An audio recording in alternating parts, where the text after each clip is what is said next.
Welcome back again to my YouTube channel. This is the part 2 of the previous video I added to my channel. If you haven't seen it, you can go and watch it so you get a better understanding before coming to this on how to draft it. So here is the sewing part of this tutorial. So as you can see, I already stitched, this is the back bodice now. I already stitched it down. Before doing that, I gave it a good press, including added with the interface for both the lining and the main fabric, as you can see. So I added some inches. You remember I said I won't be adding any sewing allowance while we were drafting it. So here is the half inches for the center, and that is the 1.5 inches I added by the sides. So that will be all for the back bodies. Now I will be showing you later on how I go about it as we continue in this video. So here is the front bodice as well. I already joined it. As you can see, I joined the both the sides and the center together. So this is the pattern I used in achieving that. So you can see this is the center. I added 1.5 inches by the side. So you can see how it is looking on one part of it. Remember, the center side is on fold while we were cutting it.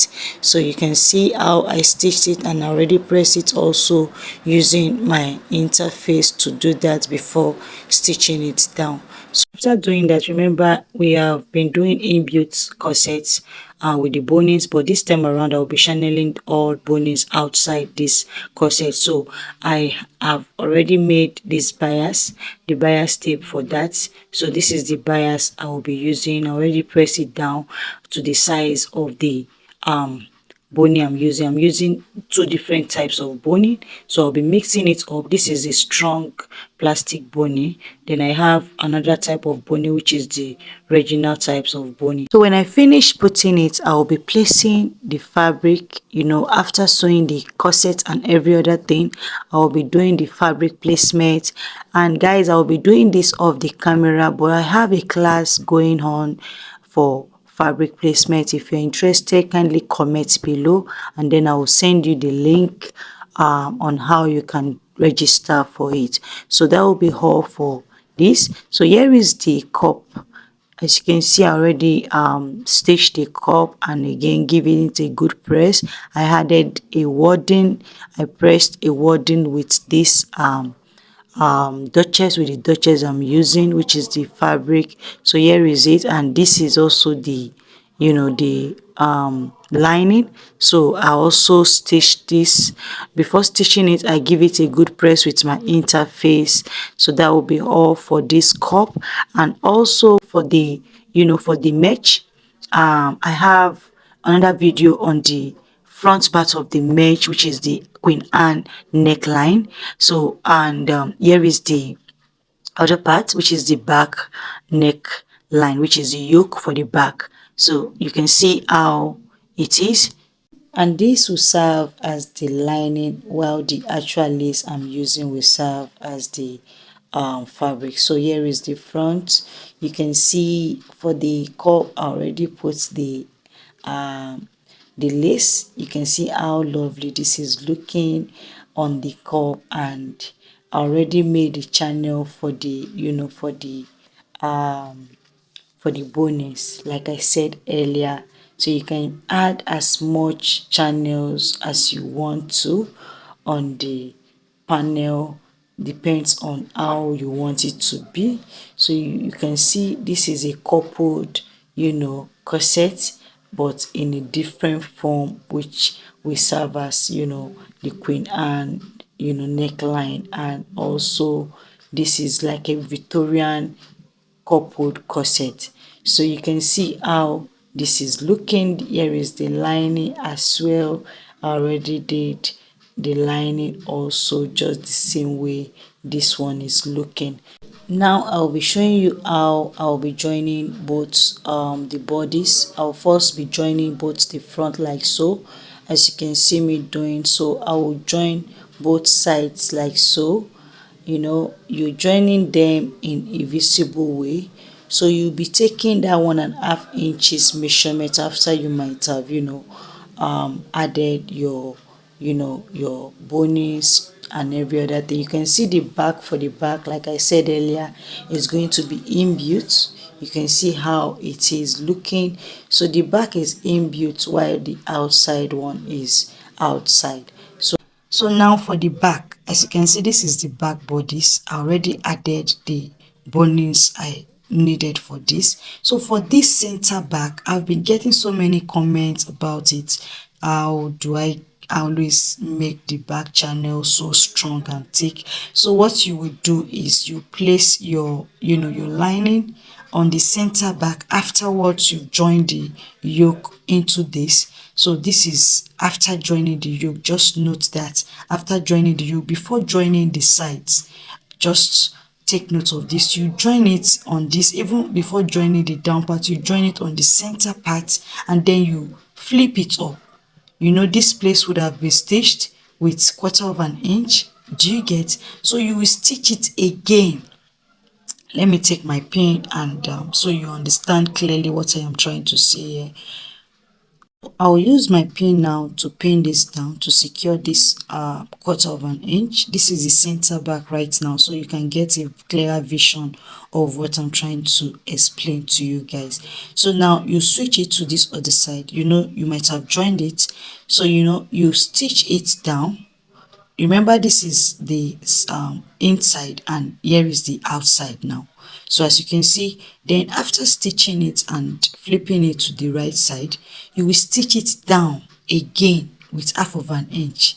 So on this line, you can add your plastic boning, so that place will be stiff. And then after adding it up, this is the plastic boning right now. So after putting it, you give it a good press. Remember, I said this is just a way of making that area where your eyelet is in between is really strong and very good. So I'll show you afterwards. I've done doing everything together.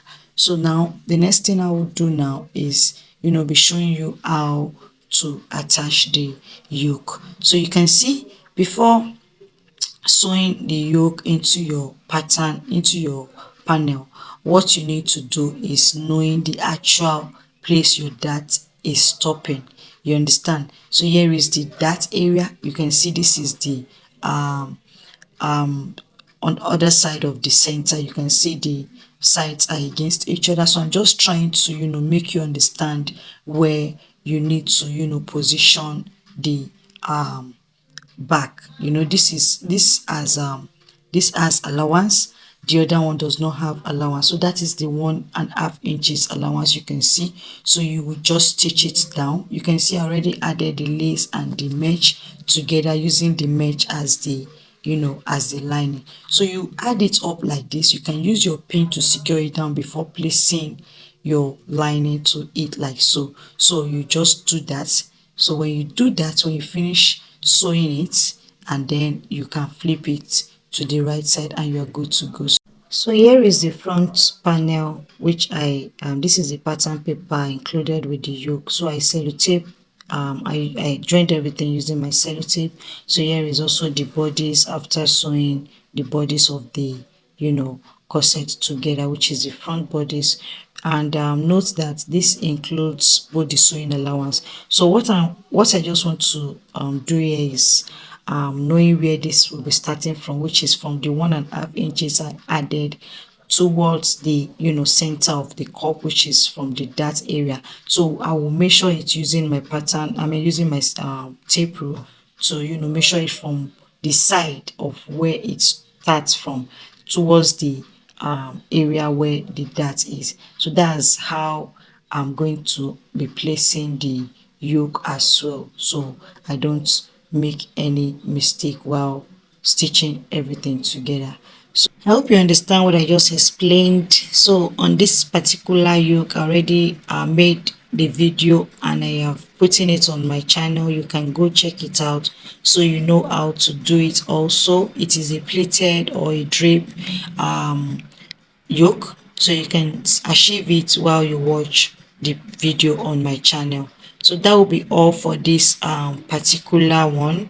So I will go now and join everything together, including the sleeve, and come back and show you all how it is looking. So you can see how lovely this is looking. I already joined both the cup, the yoke. I've stitched the center of the dress, I mean of the shoulder, both the back and the front, the yoke together, and also added the sleeve to it. You can how neatly it is, tailored. So this is where you can actually add your bony, that original bony on the sides of the down part of your, if you want to make it skirt and blouse, you can actually add your bony by the side to make it curve, looking that um um Victorian by the sides of your corset. So now I'll be showing you how you can, place this tube. This is a tube now. Just the lining is the tube now. So just make sure it is accurate from the center back to the, to the sides. So you can see from the sides, you can see how it matches with the side seams matches together, which is the lining and the actual fabric. So you pin it down. You can use your pin. This is where your pin is best. It's best to use your pin here. So you pin it down. You can see how it is. So you continue that way till you get until you get to the other side of your center of the center back. So you can see how accurate everything is looking. So I will just be stitching everything down. So here is it, as you can see.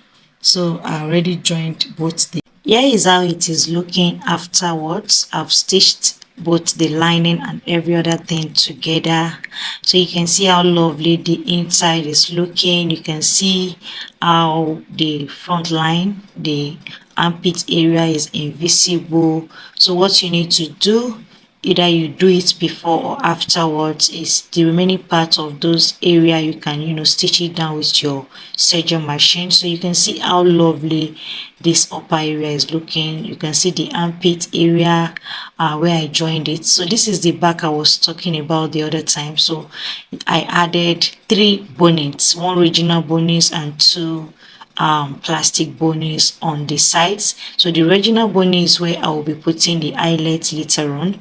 You can see how strong and thick this is looking. So this is 3 lines. You can see how it is invisible. So now here is the front. So this is the area which is the side, the down part of the side, where you can as well add any original bonnet of your choice if you wish to. So that place will be standing. So here is the sleeve. As you can see how beautiful this is. So guys, if you enjoyed this video so far, kindly support me by subscribing on my channel and also like this video, comment below, and again do not forget to turn on your notification bell so as to get notified when I upload new videos. Bye.